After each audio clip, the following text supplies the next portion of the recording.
मक्का की तपती जमीन उस सुबह कुछ अलग ही महसूस कर रही थी। सूरज की पहली किरणें जैसे सोने के धागों की तरह रेत के झर्रों पर बिखर रही थीं। हवा में हल्की सी ठंडक थी, लेकिन उसके साथ एक ऐसी मिठास भी घुली हुई थी जिसे शब्दों में बयान करना मुश्किल था। ऐसा लग रहा था जैसे पूरा आसमान किसी अनकही खुशखबरी का इंतजार कर रहा हो, जैसे हर बादल, हर हवा का झोंका और हर कण किसी बड़े राज से वाकिफ हो। शहर की गलियों में चुप्पी थी, लेकिन एक घर के अंदर एक माँ अपने दिल में एक ऐसी अमानत संभाले बैठी थी जो पूरी कायनात के लिए रहमत बनने वाली थी। वो थी बीबी आमिना बिन्त वहब राजियल्लाहु अन्हु। चेहरे पर पाकीज़गी, आंखों में सुकून और दिल में एक अनजानी रोशनी का एहसास। वो इस रोशनी को महसूस कर रही थीं। ये रोशनी उनके सीने के अंदर, उनके दिल के करीब थी, जैसे कोई नूर उनके अंदर धड़क रहा हो। बीबी आमिना तन्हा थीं, लेकिन उस तन्हाई में भी एक सुकून था, क्योंकि उन्हें यकीन था कि उनके पेट में जो नन्ही जान पल रही है वो कोई आम बच्चा नहीं है। वो नूर का फूल है जो खिलकर पूरी दुनिया को महका देगा। वो रात मक्का की बाकी रातों जैसी नहीं थी। आसमान में चांद पूरी रोशनी के साथ जगमगा रहा था और सितारे जैसे किसी खास मेहमान के स्वागत में कतारबद्ध खड़े थे। बीबी आमिना राजियल्लाहु अन्हु अपने घर के एक कोने में आराम से लेटी हुई थीं। बाहर की दुनिया सो रही थी, लेकिन उनके दिल में एक अजीब सा सुकून और इंतजार का आलम था। धीरे धीरे उनकी आंखें बंद हुईं और फिर शुरू हुआ एक ऐसा ख्वाब जो सिर्फ एक माँ का सपना नहीं था, बल्कि आने वाली सदियों के लिए खुशखबरी लेकर आया था। उन्होंने देखा एक नूर है, ऐसा नूर जो उन्होंने पहले कभी नहीं देखा।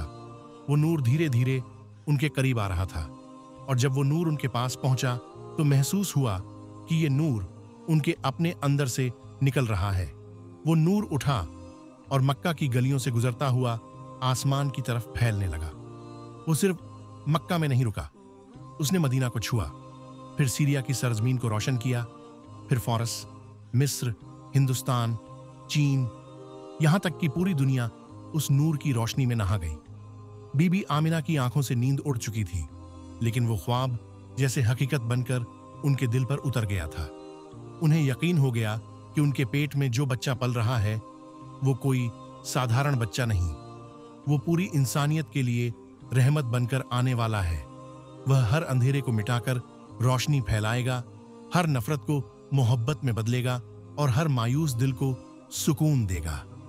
बीबी आमिना ने अपने दोनों हाथ अपने पेट पर रख दिए और हल्की सी मुस्कान के साथ कहा, ये नूर मेरा फूल है, अभी ये कली है, लेकिन एक दिन ये खिलकर पूरी दुनिया को महका देगा। मक्का की रात अपनी पूरी शान पर थी। आसमान रेशमी चादर की तरह फैला हुआ था और उस पर अनगिनत सितारे ऐसे चमक रहे थे जैसे किसी आसमानी महफिल में शामिल हों। लेकिन उस रात की असली रौनक उन सितारों में नहीं थी, वो तो जमीन पर आने वाली थी, क्योंकि यह रात थी 12 रब्बीउल अव्वल की। वो रात जिसे पूरी कायनात ने अपनी रूह में महसूस किया। बीबी आमिना राजियल्लाहु अन्हु अपने कमरे में थीं। उनके दिल की धड़कनें तेज थीं, लेकिन उनमें कोई डर नहीं था, बल्कि एक अनजाना सुकून और उम्मीद का समंदर लहरा रहा था। अचानक उन्होंने महसूस किया, वक़्त आ गया है।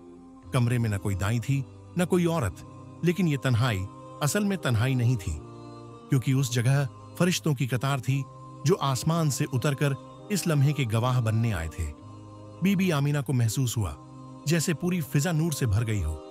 हवा में एक ऐसी खुशबू तैर रही थी जिसे उन्होंने पहले कभी नहीं सूंघा था, मीठी, पाक और दिल को सुकून देने वाली। उसी लम्हे दूर सीरिया के महलों तक एक तेज रोशनी फैल गई। इतिहास गवाह है कि उस रात फारस के आग के मंदिर, जिनमें हजारों साल से बिना रुके आग जल रही थी, अचानक बुझ गए। यह एक अलामत थी, एक इशारा कि दुनिया अब एक नए दौर में कदम रखने वाली है। अंधेरा मिटने वाला है और रोशनी का जमाना आने वाला है। बीबी आमिना की आंखें नम थीं, लेकिन वो खुशी के आंसू थे। और फिर वो घड़ी आ गई जिसका इंतजार आसमान और जमीन दोनों कर रहे थे। दुनिया का सबसे प्यारा फूल, सबसे पाक इंसान मोहम्मद सल्लल्लाहु अलैहि वसल्लम इस दुनिया में तशरीफ लाए। जन्म लेते ही उनके चेहरे से ऐसा नूर फूटा कि पूरा कमरा रोशन हो गया। उनकी छोटी सी आंखें गहरी और चमकदार थीं और होठों पर एक हल्की सी मुस्कान, मानो वो कह रहे हों, मैं रहमत बनकर आया हूं। बीबी आमिना ने अपने नन्हे फूल को सीने से लगाया और उस पल उन्हें लगा कि उनका दिल अब कभी खाली नहीं होगा, क्योंकि उसमें अब मोहब्बत, नूर और रहमत का समंदर बस चुका था। कमरे में नूर बिखरा हुआ था और हवा में एक अनकही मिठास तैर रही थी। बीबी आमिना राजियल्लाहु अन्हु थकान से चूर थीं, लेकिन जैसे ही उन्होंने अपने नन्हे से फूल को अपनी बाहों में लिया, सारी थकान, सारा दर्द एक पल में मिट गया। उन्होंने देखा ये बच्चा किसी और जैसा नहीं था। उसके चेहरे से नूर की ऐसी किरणें फूट रही थीं जो न सिर्फ कमरे को बल्कि उनके दिल को भी रोशन कर रही थीं। उसकी नन्ही सी आंखों में ऐसी गहराई थी जैसे वो पहले ही दुनिया के राज जानता हो, और उन आंखों में एक अजीब सा सुकून था जो हर बेचैन दिल को चैन दे सके। बीबी आमिना उसकी मासूम सूरत पर नजर जमाए रही, जैसे वक्त थम गया हो। फिर उनके होठों से अपने आप ये लफ्ज निकले, तू वो है जो यतीम पैदा हुआ लेकिन पूरी दुनिया का सहारा बनेगा। उन्होंने अपने फूल को सीने से कसकर लगाया। उसके नन्हे हाथ उनके दिल पर टिके थे और ऐसा महसूस हो रहा था जैसे ये हाथ सिर्फ उनके नहीं बल्कि पूरी इंसानियत के दिल को थामने आए हैं। उस पल बीबी आमिना ने समझ लिया कि उनका ये फूल सिर्फ उनका बेटा नहीं, ये अल्लाह की तरफ से दी हुई सबसे बड़ी अमानत है। एक अमानत जो हर अंधेरे को मिटाएगी, हर टूटी हुई उम्मीद को जोड़ देगी और हर प्यासे दिल को रहमत से भर देगी। दिन बीतते गए और बीबी आमिना राजियल्लाहु अन्हु का फूल धीरे धीरे कली से नन्हा पौधा बनता जा रहा था। हर सुबह जब वो अपनी आंखें खोलती तो सबसे पहले अपने फूल के मासूम चेहरे को देखती और उनकी थकान, उनके सारे गम हवा में घुल जाते। कभी वो उसकी मासूम हंसी सुनती तो लगता जैसे किसी ने उनके दिल के गहरे कोनों में उजाला भर दिया हो। वो हंसी कोई साधारण आवाज नहीं थी, उसमें सुकून था, मोहब्बत थी और एक अजीब सा जादू था जो सुनने वाले के दिल को नरम कर देता था।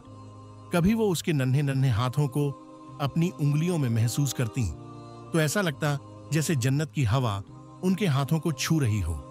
वो हाथ इतने कोमल, इतने हल्के थे कि बीबी आमिना डर जाती कि कहीं जरा सी तेज पकड़ से ये नन्ही सी अमानत चोट न खा जाए। और कभी कभी जब रात का सन्नाटा छा जाता तो वो अपने फूल को देखते हुए गहरी सोच में डूब जाती। उनके दिल में एक यकीन था, ये छोटा सा फूल एक दिन पूरी दुनिया को बदल देगा। ये वही फूल है जो टूटे हुए दिलों को जोड़ देगा, अंधेरे में भटके इंसानों को राह दिखा देगा और मोहब्बत को नफरत पर जीत दिला देगा। उनका फूल सिर्फ महकता ही नहीं था बल्कि उसकी खुशबू उन सभी दिलों में उतर जाती थी जो उसके पास आते। ये खुशबू किसी इत्र की नहीं बल्कि उस रहमत की थी जो अल्लाह ने उसके नन्हे सीने में रख दी थी।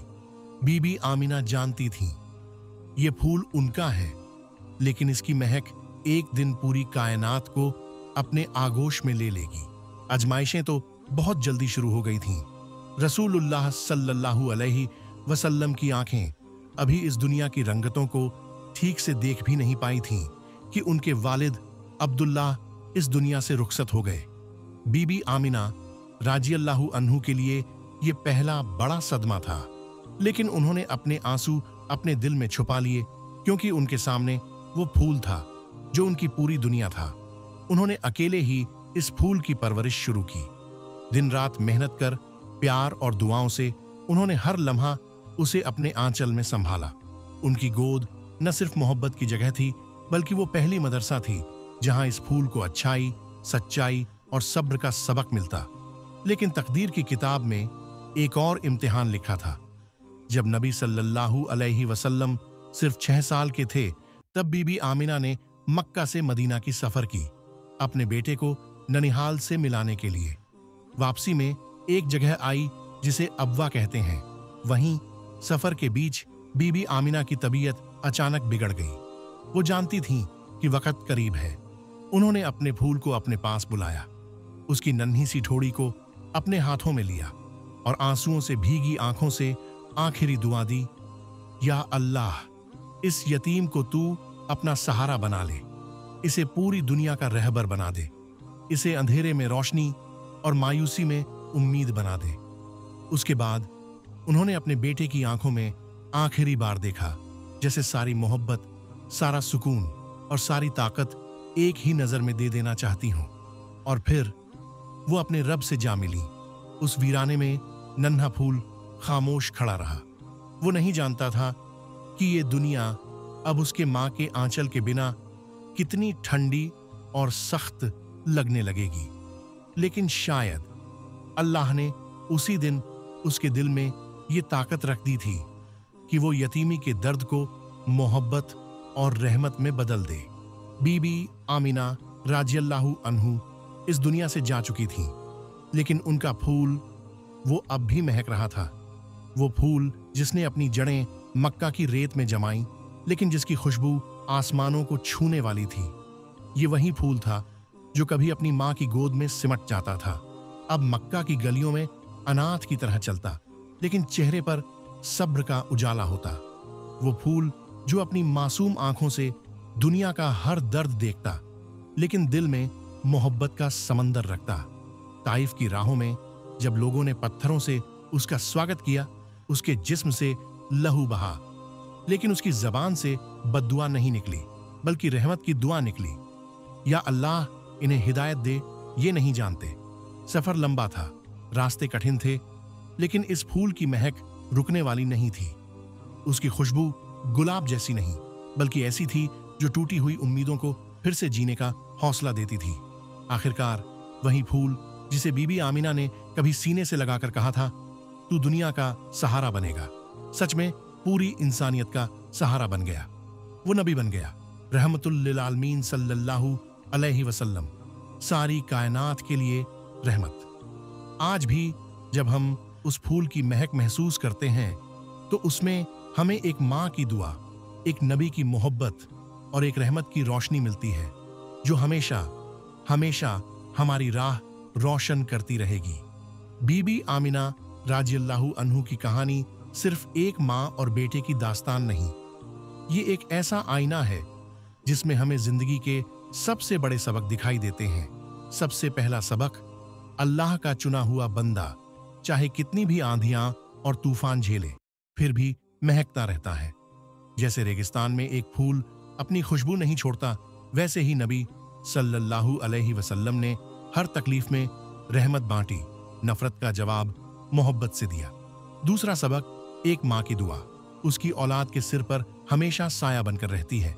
चाहे माँ इस दुनिया में न भी हो, उसकी मोहब्बत और दुआएं उस बच्चे की तकदीर में रोशनी भर देती है। नबी सल्लल्लाहु अलैहि वसल्लम की जिंदगी में बीबी आमिना की दी हुई आखिरी दुआ आज भी उनकी उम्मत के लिए रहमत का सबब है। तीसरा सबक, असली खूबसूरती चेहरे की चमक में नहीं, बल्कि उस नूर में है जो दिल से निकलकर पूरी दुनिया को रोशन करे। नबी सल्लल्लाहु अलैहि वसल्लम का नूर सिर्फ उनके जमाने तक नहीं, बल्कि हर दौर, हर इंसान और हर दिल के लिए रोशनी है। बीबी आमिना का फूल आज भी महकता है। उसकी खुशबू हमारे ईमान में, हमारी दुआओं में और हमारे अच्छे किरदार में बसती है। और अगर हम चाहें तो उस महक को अपनी जिंदगी का हिस्सा बनाकर हम भी इस दुनिया में रोशनी फैला सकते हैं। आओ अब हम अपने दिलों को झुका लें और अपने रब से वही मांगें जो बीबी आमिना राजियल्लाहु अन्हु जैसी पाक हस्तियों ने मांगा होगा। या अल्लाह, हमें भी मोहम्मद सल्लल्लाहु अलैहि वसल्लम के फूल जैसी पाकीज़गी अता फरमा। ए रब, हमारे दिलों को नूर से भर दे, हमारे इरादों को सच्चा कर दे और हमारी जबान को सिर्फ भलाई कहने की आदत दे। हमें भी अपने बच्चों की परवरिश ऐसे करने की तौफीक दे कि वो सिर्फ हमारे नाम का नहीं, बल्कि तेरे नाम का सहारा बने। ऐ रब, उन्हें भी उस फूल की तरह बना दे जिसकी खुशबू लोगों के दिलों को नरम कर दे और जिसकी छांव में हर थका हुआ मुसाफिर आराम पाए। और हमें वो आंखें दे जो नबी सल्लल्लाहु अलैहि वसल्लम की महक को पहचान सके। ऐ अल्लाह, हमें वो दिल दे जो उनके दर्द को महसूस करे और वो हाथ दे जो उनकी उम्मत की सेवा में उठे। या रब, जिस तरह तूने रेगिस्तान की रेत में वो फूल खिलाया था वैसी ही रहमत हमारी जिंदगी में भी खिला दे। हम भी तेरी राह के फूल बन जाएं, और जब तू हमें अपने पास बुलाए तो तेरे हबीब सल्लल्लाहु अलैहि वसल्लम के झंडे तले हमारी मुलाकात हो जाए। आमीन सुम्मा आमीन।